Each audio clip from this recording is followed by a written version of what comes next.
Cricket সংখ্যার খেলা। গত 11 বছরের আইপিএলের ইতিহাসেও আকর্ষণীয় পরিসংখ্যান ও রেকর্ডের অভাব নেই। ব্যাটিংয়ের রেকর্ড বইয়ের অধিকাংশটাই অবশ্য দখল করে আছেন কিং কোহলি ও ইউনিভার্স বস ক্রিস গেইল।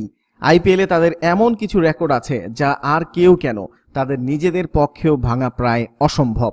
টুর্নামেন্টের দ্বাদশ সংস্করণ শুরু হওয়ার আগে এক নজরে দেখে নেওয়া যাক এই রকমই অবিশ্বাস্য 4টি রেকর্ড। সর্বোচ্চ ব্যক্তিগত স্কোর। 2013 সালের 23 এপ্রিল পুনের মাটিতে যেন সাইক্লোন উঠেছিল, যার নাম ছিল ক্রিস গেইল।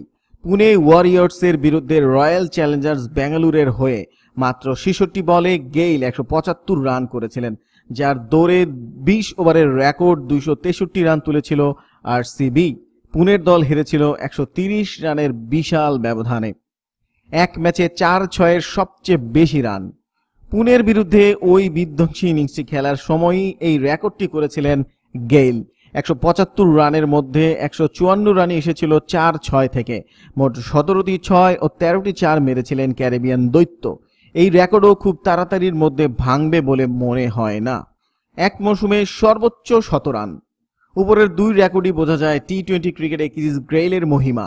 আইপিএলে এই সর্বোচ্চ 100 রানের রেকর্ডও তার পকেটে, কিন্তু কিং কোহলির একটি আইপিএল রেকর্ড তার পক্ষেও অতিক্রম করা প্রায় অসম্ভব। 2016 সালের আইপিএলে আরসিবি অধিনায়ক মোট 4টি 100 রান করেছিলেন।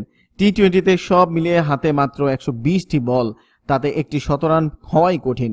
সেখানে এক টুর্নামেন্টে 4টি 100 রান, বোঝাই যায় কতটা অসম্ভব কাজ। এক মরশুমে সর্বোচ্চ রান। 2018 সালে এই গনগনে ফর্মের দৌলতে সেই মরশুমে মোট 973 রান করেছিলেন বিরাট কোহলি।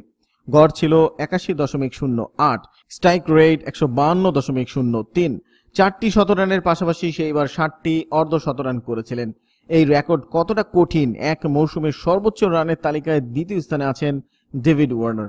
এই মৌসুমে তিনি 848 রান করেছিলেন, অর্থাৎ কোহলির রানের থেকে 100 রান বেশি পিছনে। বন্ধুরা, আমাদের ভিডিওটি কেমন লাগলো তা কমেন্টস করে জানান। আমাদের ভিডিওটি ভালো লাগলে একটি লাইক দিন, বন্ধুদের সাথে শেয়ার করুন। এসটিভি ক্রিকেট ইউটিউব চ্যানেলটিকে সাবস্ক্রাইব করে আমাদের সাথেই থাকুন। ধন্যবাদ।